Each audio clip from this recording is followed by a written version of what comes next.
Assalamualaikum warahmatullahi wabarakatuh. Salam kesejahteraan bagi kita semua. Perkenalkan, kami dari kelompok 5 Teknik Geofisika kelas B yang beranggotakan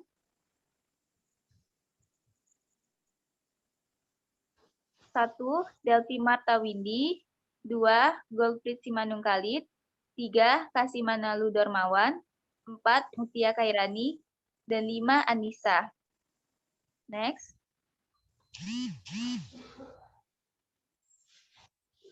Di sini kami akan mengidentifikasi logam atau unsur penyusun batuan apung atau pumice. Sebelum kita mengenali unsur mineral dalam batuan apung, ada baiknya kita mengetahui apa itu batu apung. Next.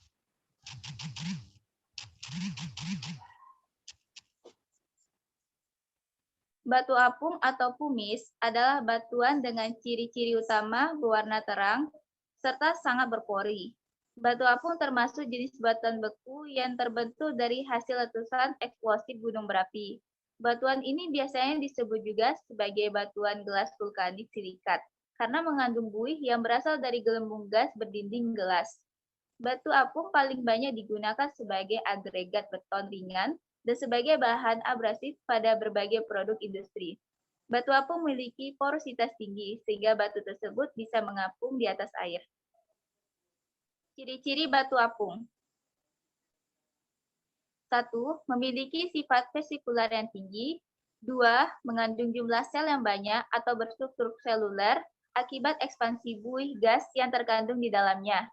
3. Banyaknya ruang pori vesikel pada batu apung yang dibatasi oleh dinding tipis membuat batuan ini mempunyai berat jenis yang sangat rendah. 4. Sebagai bahan lepasan atau fragmen-fragmen dalam breksi gunung api. Next. Mineral yang terkandung dalam batuan apung. Yang pertama, felspar, 2. kuarsa, 3. tridimit, dan 4. kristobalit. Baiklah, untuk pembacaan mineral felspar akan disampaikan oleh Saudari Anissa. Felspar adalah kelompok mineral yang terdiri dari kalium, natrium, dan tekstosilikat, pembentuk batuan yang membentuk 40–60% kerak bumi. Felspar sering ditemukan pada batuan beku, batuan erupsi, dan metamorf, baik bersifat asam maupun basa, seperti batuan granit dan batuan pegmatit. Felspar juga ditemukan di berbagai jenis batuan sedimen. Sifat-sifat felspar yang pertama, warnanya merah, jambu, putih, abu-abu, coklat, dan kuning. Yang kedua, sistem kristal yaitu triklin dan monoklin. Yang ketiga, bentuk kembaran yaitu tartan, karstbald, albit, karstbald albit. Yang keempat, kekerasannya yaitu 6–6,5 skala Mohs. Yang kelima, massa jenisnya sekitar 2,4–2,8 gram per mol. Next. Kegunaan. Felspar kebanyakan digunakan pada aplikasi-aplikasi industri yang membutuhkan kandungan yang berupa alumina dan alkali. Sebagian besar produk yang digunakan sehari-hari terbuat dari felspar, yaitu gelas untuk minum, gelas sebagai pengaman, fiberglass sebagai isolator, lantai keramik, bak mandi, dan peralatan makan. Lokasi endapan. Hasil penyelidikan menunjukkan bahwa lokasi endapan felspar yang potensial tersebar hampir di seluruh Indonesia. Bentuk endapannya berbeda dari satu daerah dengan daerah yang lainnya.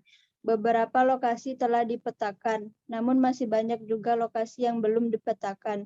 Daerah-daerah lokasi endapan felspar yang telah diketahui antara lain Tapak Tuan di Aceh, Prapat di Sumatera Utara, Sulit Air Solok di Sumatera Barat, Waibuha di Lampung, Cikembar, Sukabumi di Jawa Barat, Ponorogo di Jawa Timur, Baidu Tapa Gorontalo di Sulawesi Utara, dan Ponto Pulau Saparua, Maluku.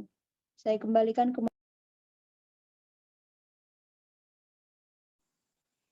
Penjelasan mineral kuarsa akan dibacakan oleh Saudara Golprit. Kepada Golprit. 2. Kuarsa.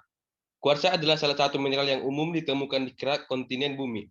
Arti kata kuarsa dalam Kamus Besar Bahasa Indonesia KBBI adalah penyusun utama di pasir, batuan, dan berbagai mineral. Bersifat lebih tembus cahaya ultra ungu sehingga banyak digunakan sebagai alat optik.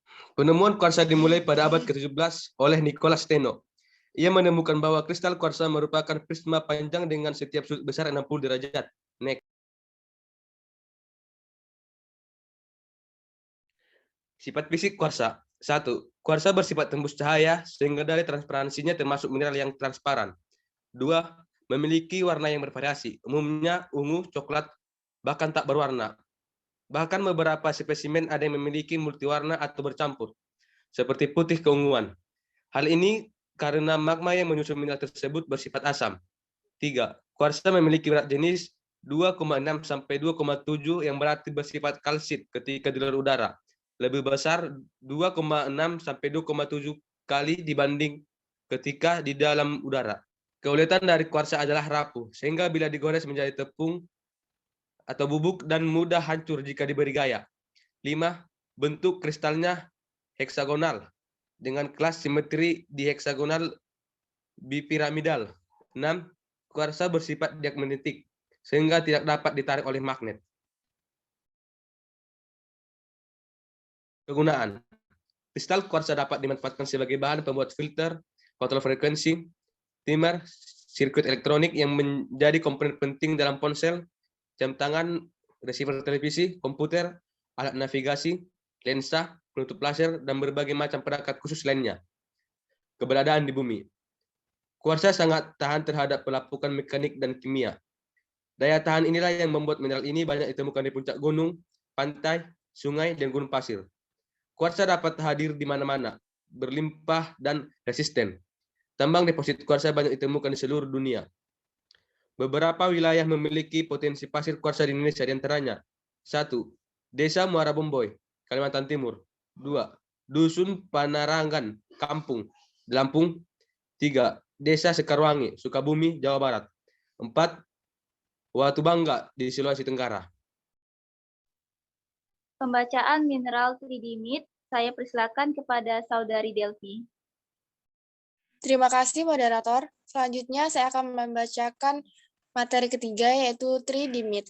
Tridimit adalah polimor silika suhu tinggi dan biasanya muncul sebagai kristal pseudoheksagonal putih atau tidak berwarna atau sisik dalam rongga di batuan vulkanik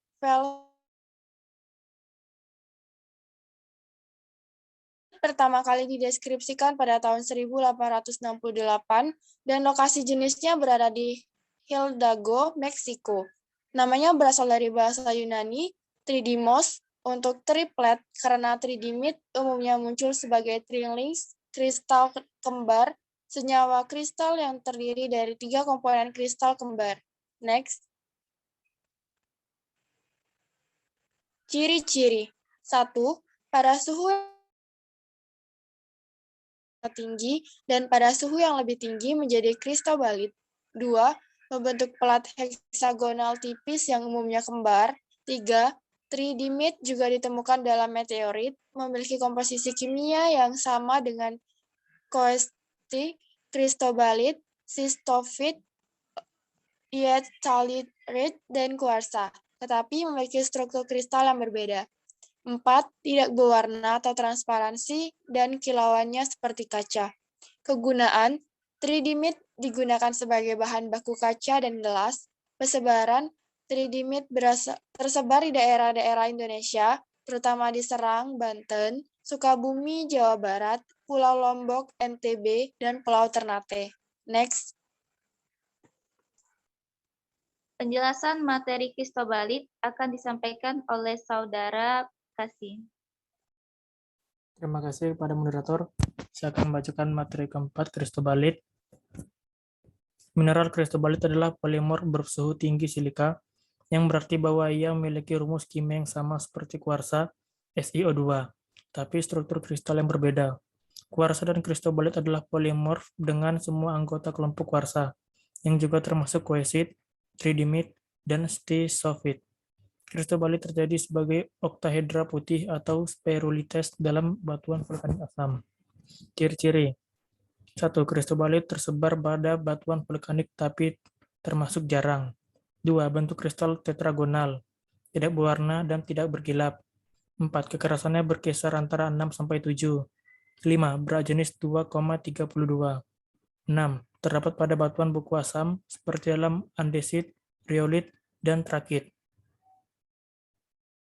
Kegunaannya digunakan terutama dalam produksi kaca, untuk jendela, gelas minum, botol minuman, dan banyak kegunaan lain. Keberadaan di bumi di Indonesia, kristobalit dijumpai di Serang, Jawa Barat, NTB, dan Ternate. Saya kembalikan kepada moderator. Sekian dari kelompok kami. Terima kasih atas perhatiannya, dan saya mohon maaf apabila ada kesalahan baik dari materi dan juga ucapan. Saya tutup dengan wassalamualaikum warahmatullahi wabarakatuh.